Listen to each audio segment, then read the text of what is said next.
Welcome to the Kingdom of Pod here on the Believe Podcast Network, brought to you here from the Flower Mound, Texas area. You've heard a lot about the snowstorms, ice storms, sleet, rain, whatever you want to call it. It's pretty accurate, I think, to label it as ice in the Dallas-Fort Worth area where I live. And it certainly brings things to a standstill.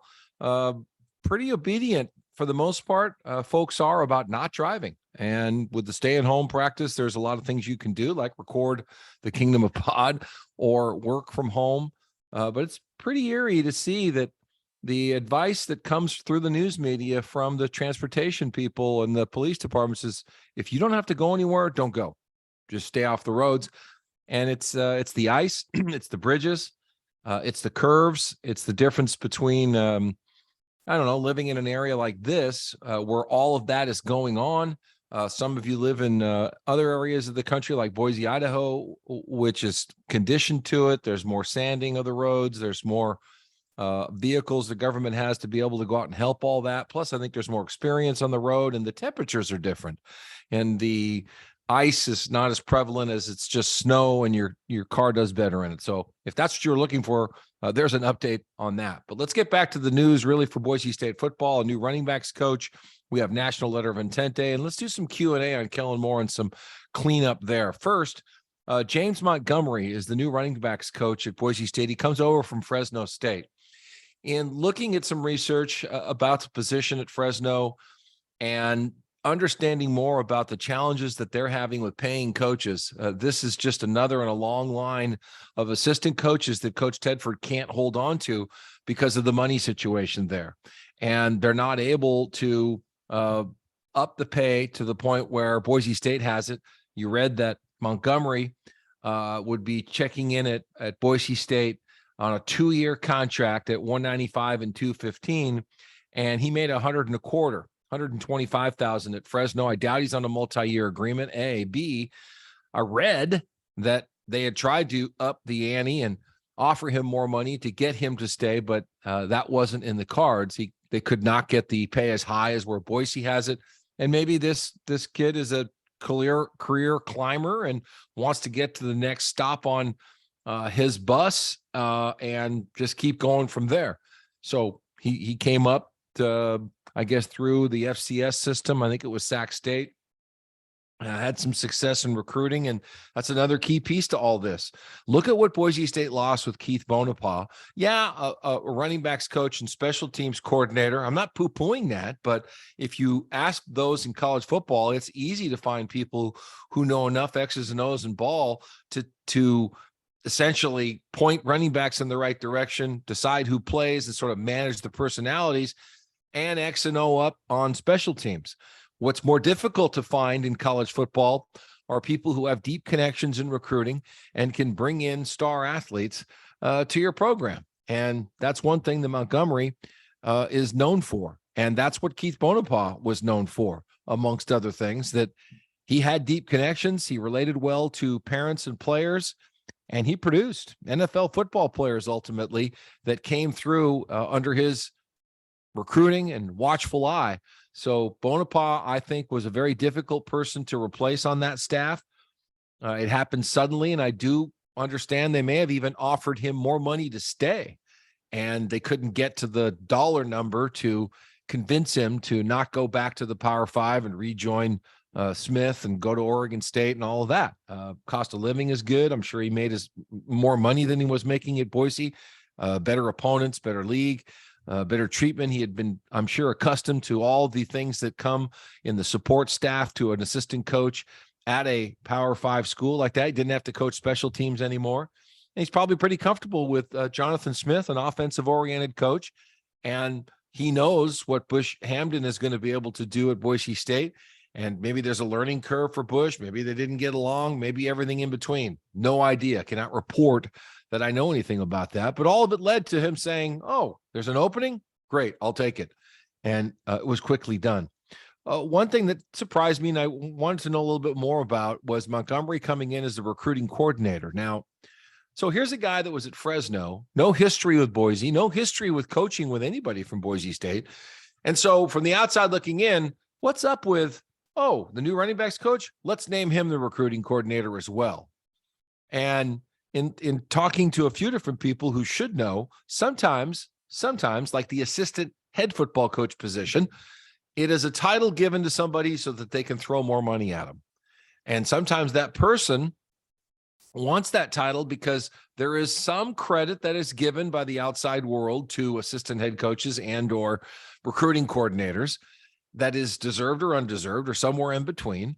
And that's desirable. It looks good on somebody's resume. And that's exactly what's happened for Montgomery. I do think that, in looking at, other schools and how they have their recruiting coordinator handling things, well, it depends on the resources of the school. You go to the upper reaches of the Power Five, assistant coaches don't have to worry about a lot of the things that come with recruiting other than the contacts. At Boise State, maybe Montgomery will be responsible for making sure that the coach who covers Texas, who, for example, could be a wide receivers coach, and he covers Texas, and there's a offensive lineman there in his territory in Texas that Boise State wants to look at, that this coach uncovers. Well, he'll make sure in some instances that the offensive line coach at Boise State is aware of a recruit in Texas, in somebody else's territory, that they either want to bring in on a visit or take a closer look at, and he will coordinate some of those things to make sure nothing falls through the cracks. So there's some communication. Sometimes it can be a liaison with high school coaches. Maybe that's true for Montgomery with the California coaches. I don't know how you do that with Idaho. Maybe you'll have new ideas. And sometimes the recruiting visits on campus as a coordination game. Okay, did you talk to the president's office at Boise State? Are they going to have a chance to talk to these recruits, or the business department dean, or wherever else they want to farm out these recruits and do some coordination? So that's what sort of comes with that position. So I think it was a money play, though, for Montgomery, a more long-term thing. And in the meantime, so now Fresno State has lost their running backs coach, their offensive coordinator, and their O-line coach. We know Kirby Moore took off to be the coordinator at Missouri, and then their offensive line coach leaves to go to Arizona State, and now their running backs coach. So I think it's a revolving door, and they're fortunate that they have Coach Tedford, who has all the offensive pieces and parts up in his brain and can assign people from there if he doesn't get exhausted. They did elevate the wide receivers coach to offensive coordinator McCann, and then they took an offensive quality control coach, Matt Wade, and he's the new quarterbacks coach. Some of those may be pay moves where, hey, I told you if you came aboard at this number that when position opportunity came up, I could elevate you. And this is the numbers that we got to stay within. And they're just, again, fortunate that they have somebody like Tedford who is supervising the entire thing and can always take control of that offense. All right, let's get into some other storylines. But today's National Letter of Intent Day, I want to talk about that and a little bit of Q and A. But I want to tell you a little bit more about fullspectrumhealth.com. This is a new program that I am working with, and it's entirely online, online interview. What's my diet? What's my exercise? What's my sleep like? What's my energy like? And I just went through all that. There comes a point in my life where I think in all of our lives where that is what it's all about. Are you sleeping well? Do you have enough energy to do what you want to do? Have you gained weight, lost weight? Do you want to lose weight, add muscle, lose fat, whatever your deal is? And then what about your diet? So I've had all of those things adjusted for $200. All right. It's an 8-week program. It's a free video consultation. Maybe it's not for you, but one of the things that I've loved about it is there's a daily accomplishment that I feel every time I can do a cold plunge. I know that's crazy. I was watching a film, one of these motivators, and they had been plunging for like 14 years. And I'm like, wow, okay, he's been doing it for 14 years. He's a pretty successful guy. Maybe I should try it as well. And I have. It's less than 5 minutes, helps burn fat, sense of accomplishment. Also, I think cuts back on my inflammation. So if any of this sounds good, go to full-spectrumhealth.com. That's full-spectrumhealth.com. All right, today, National Letter of Intent Day, and not a big deal, unfortunately, for those of us who used to get geeked up for that first Wednesday in February. That's a thing of the past. And there's really no new players to announce. I think the pattern that has taken place now is that the transfers that we've all known about since December, basically, will do their own social media that I'm committing to Boise State. I'm going to transfer to Boise State. And then the formal scholarship papers are signed, and the enrollment and the official release date from the NCAA will be on that national letter of intent.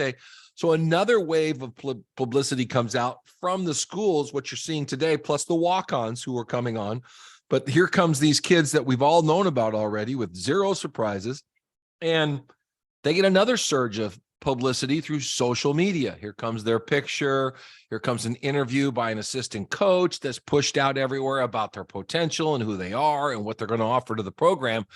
So again, on some level, anything they can do to keep players happy, which I think is a great idea. And in today's climate, keeping them with followers and promotion and top of mind is what a lot of kids want to feel when they talk about feeling the love and getting those hits and getting more exposure. That's what it's all about for a lot of the kids now. So Boise State will provide that in a two-step process. And that's what really today has become, is a publicity opportunity for these kids we've already known about, examined. Some have already interviewed them, read up about them. So there's no intrigue in any of that. It's just another publicity opportunity. All right, some quick Q&A. Kellen Moore, the new offensive coordinator with the Los Angeles Chargers. I'm still not getting used to that. I still call them San Diego, and part of me still thinks they should be there. But a question about Kellen from Terry Porter that came in.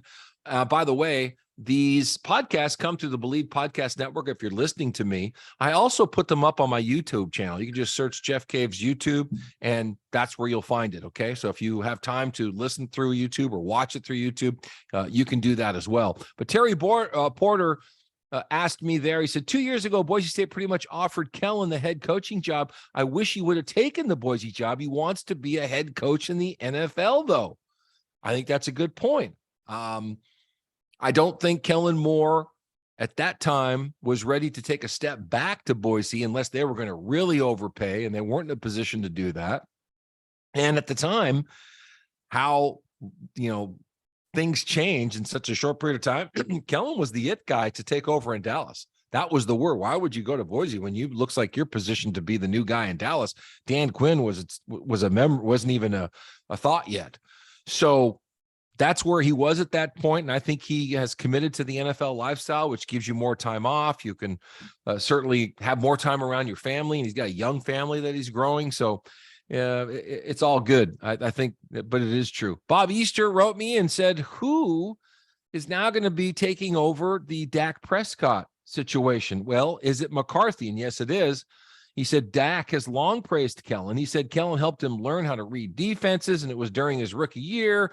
Kellen was on IR, and then he was the quarterback coach, and Kellen taught Dak how to be an NFL quarterback. And essentially, Bob goes on and makes a statement about the fact that it's just not going to happen anymore, and that without Kellen Moore, Dak Prescott's not going to get it done, and McCarthy can't either. I don't know about that. McCarthy is at a point with 2 years left on his contract where he had to make a move. And that's when he came to Dallas. That was part of his calling card, is that he called plays and he can help develop a quarterback like Aaron Rodgers. And so why shouldn't he be the guy to do it in Dallas? It just makes a lot of sense to himself. And then, of course, to the Jones family. So they thought, hey, we know it's a risk getting rid of Kellen because he's a hot commodity and he's great at what he does, but winning a Super Bowl is our most important objective. We're willing to roll the dice and see if we can't get 5 or 10% more out of Dak Prescott, even if we lose 100% of Kellen Moore. That's where they're at as an organization. Can somebody get 5 to 10% more out of Dak Prescott? And that 5 to 10%, if it were just turnovers and keeping him on the field injury-wise without getting injured, that could be enough for Dallas to get to the NFC Championship game and maybe a Super Bowl. Hope you enjoyed this Kingdom of Pod. I wish there were more National Letter of Intent news of a great variety, but that's not the way it is. Thank you for joining me. Pass it along, review it, rate it, ask me questions, jeffcase54@gmail.com, or just post along the YouTube channel or here on the Believe Podcast Network. You can just get a hold of me and we'll answer the questions. I'll talk to you next time.